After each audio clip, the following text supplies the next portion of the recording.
the penthouse keycard with my name and his room. The keycard sleeve had my name printed where a room number should be. It lay on our console table with the confidence of things meant for pockets, white stock, gold crest, that arena-smooth font hotels use to make temporary feel permanent. In the corner, someone had written with a fine black pen, 4 Cal.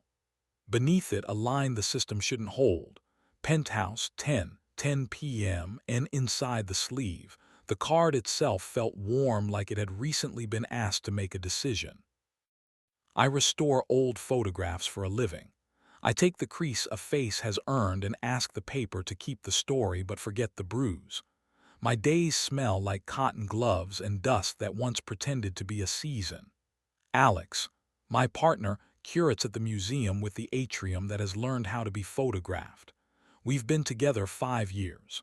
The good bowls live on the middle shelf. We keep 2 glasses by the sink because we built a rule out of water, pour before the sentence that changes a day. He'd come home the night before smelling like cedar and the last hour of a lobby that sells permission. He kissed me on the jaw with map-maker accuracy.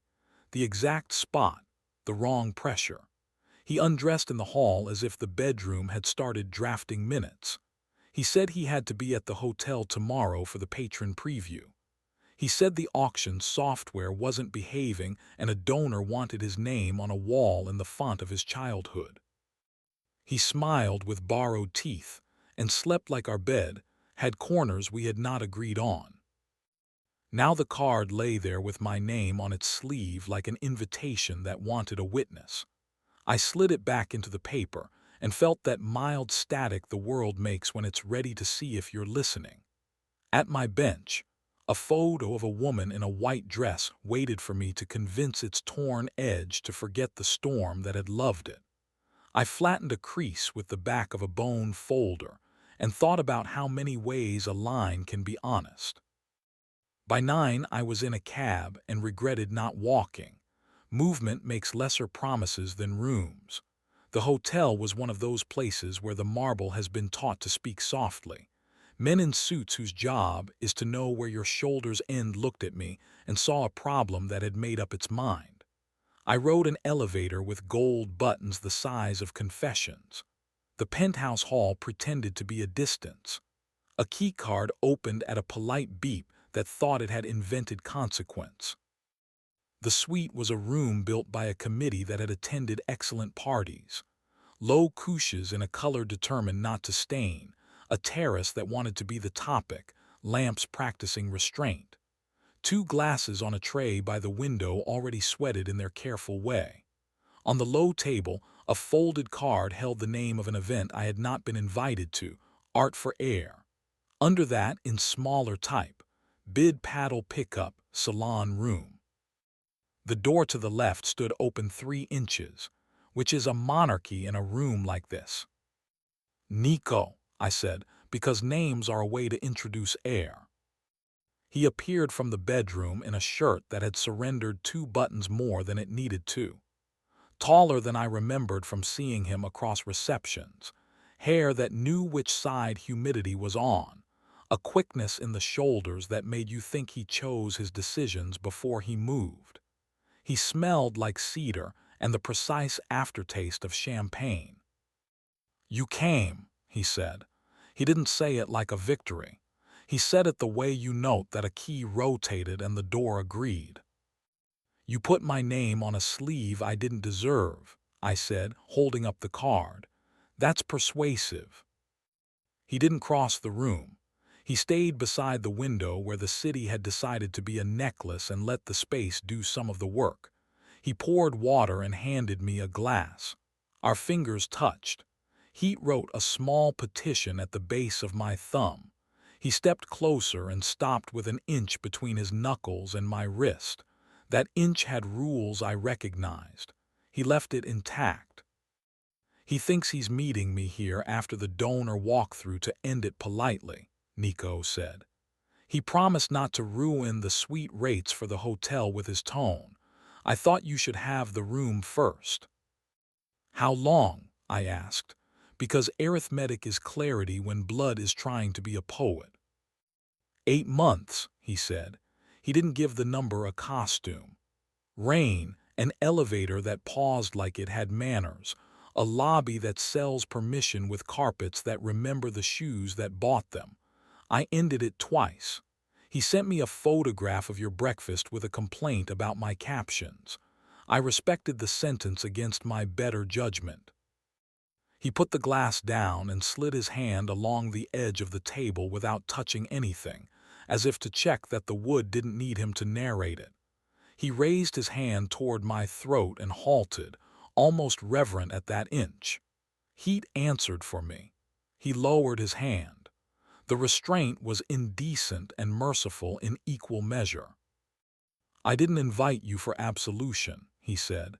Secrets act heavy until you set them in the right air. The penthouse is dishonest air, but it's quiet. Quiet can be useful.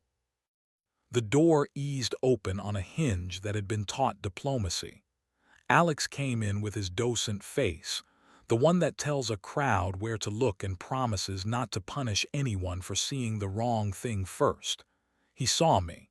He saw Nico. He saw the 2 glasses and the inch of air that had learned to be political. He closed the door with respect for hardware. Okay, he said. The word did its job without needing support. You could have kept the keycard out of our house, I said. You chose not to. I chose incompetence, he said. And then cowardice. I cheated. I told myself it was weather and that home is a noun that survives rain. I told myself your patience stretches because you fix what other people ruin. I called the spark structure. I don't want to hear me again. Nico had drifted toward the terrace doors, the way decent men find oxygen and offer it to the room. He lifted his hand a 3rd time toward my neck and paused at that same inch. Heat remembered. He let it be. He did not attempt a moral. What do you want me to do? Alex asked. He did not reach. He has learned that reaching is a contract the wrists sign before the brain reads it. You'll end it, I said. You'll sleep on the couch we refuse to call a guest anything. Next week you'll tell me what this was twice. Once with your museum voice that spackles narrative, once with small words. I'll decide what my hands can hold without lying to my wrists. I'll do that, he said, and something about the room gave up pretending to be cinematic. Nico exhaled and crossed the distance until breath had the right to draw a map along my jaw. He set his mouth near my ear without touching me. The warmth rearranged some furniture and left no mess. Thank you for not making me a story, he said. We both would have believed you. He left through the terrace with a quiet that refused to be punctuation. Alex sat on the arm of the couch because the cushion would have turned posture into theater. I stayed standing. We watched the city pretend it had always been light. Somewhere, a bell announced an elevator that had kept its promises. I'm not leaving tonight, I said. We'll take the long way home without touching. We'll wait at crosswalks because other people's knees and our better natures both deserve seconds. You'll sleep on the couch. Tomorrow you'll end it without complimenting him. Next week you'll bring me small words. He nodded. He didn't cry. I loved him for that even then. A woman with a clipboard knocked, apologized to no one, and asked about the placement of orchids. Alex told her to let the stems behave like stems. Small mercy as policy. We took the service elevator down because ceremony is a habit I distrust in hallways. In the lobby, a couple argued tenderly about whether art has opinions or merely posture. At the curb, a cyclist shaved a corner too close and Alex's hand rose in reflex. His palm hovered near my hip, offering me a mercy I could want and refuse without leaving a stain. I refused. A man is allowed to choose the boring tool that keeps the lock from lying. At home, the kettle performed its audition and I declined to cast it. He laid blankets on the couch with the care of someone who has learned that neatness is a language, not a sentence. I slept like a device I wasn't ready to test. In the morning, he came back from the lobby that sells permission smelling like nothing, the cologne adulthood should issue. He told me he had ended it. He told me twice. The museum version was almost bearable. The small words did the job. He liked being two men because one of them wasn't tired. He mistook adrenaline for architecture. He can be one person if I let him do the work. I let him. That isn't nobility. It's arithmetic with feelings. He slept on the couch for 6 nights and relearned the distance between our door and our bed like a route he didn't post about. On the 7th, he came to me with hands that remembered the lazy precision we taught each other early and nearly abandoned. There is an erotics of restraint that declines applause. There is a thrill in deciding not to ruin morning.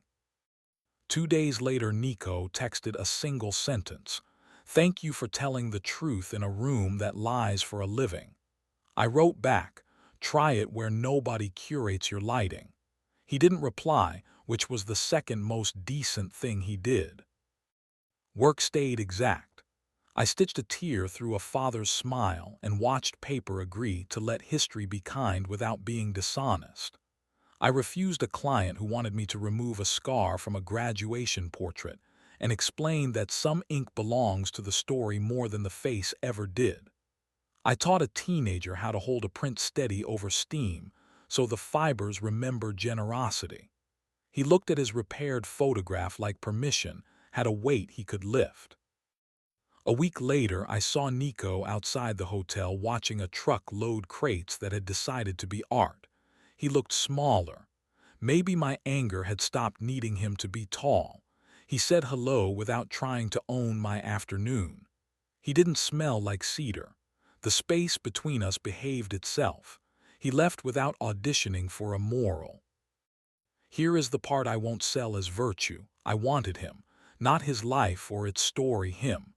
I wanted the inch, the heat, the disciplined mercy of a hand that knew where not to claim. I wanted to make a mistake elegant enough to narrate on the way home. I didn't. Wanting is a sentence, not a command. Bodies vote. Ethics count. Boredom is mercy if it helps you like yourself at noon. Alex and I adjusted our frame. 2 glasses before 3 sentences. Less reach, better touch. We stopped letting the kettle set tone. At openings, we stand near exits not because we plan to leave, but because rooms breathe better when doors aren't theirs. He keeps his phone face down like a man who has learned to curate his attention, not his alibi. I put the keycard sleeve in a drawer with the broken watch I haven't had the heart to fix. We both like having an object that remembers. If another card arrives with my name and someone else's evening inside it, I will bring water. I will sit where the exit is obvious and refuse to call that cowardice. If a hand lifts toward my throat, I will let the inch exist and answer in a tense I can live with at breakfast. I will keep choosing verbs that keep us possible. End, stay, tell, work, touch, wait. And when I lay a creased photograph under a weight and hear the fiber sigh into cooperation, when a face returns to itself without forgetting what hurt it, I will think about the penthouse keycard and the night we declined a finale, and I will call that deliberate air the most difficult thing I know how to make, and the only thing that still holds when daylight forgets its lines.